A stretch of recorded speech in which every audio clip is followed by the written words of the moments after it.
Не сме побарале промена на името на аеродромот Македонија во Солун, бидејќи македонската самодоверба не зависела од генетската поврзаност со Александар Македонски.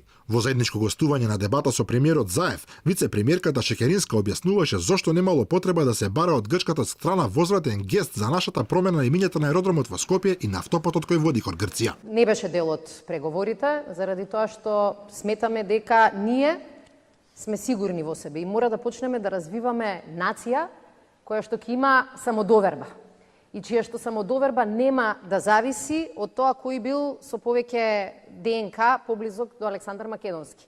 Според Преспанскиот договор, во иднина кај нас државните институции и објекти не може да се нарекуваат само со терминот Македонија, туку ќе мора да биде додадена и придавката Северна, додека за грците тоа не важи, па така аеродромот во Солун може да се вика Македонија наместо да речеме Јужна Македонија.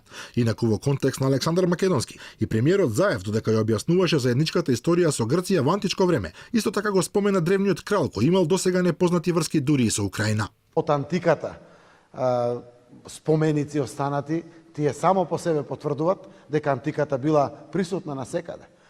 Мојот пријател, председателот Порошенко, вели, знаете како, и ние имаме некои корења заради тоа што Александар и до таму допрел, или ако прашате некој во Персија.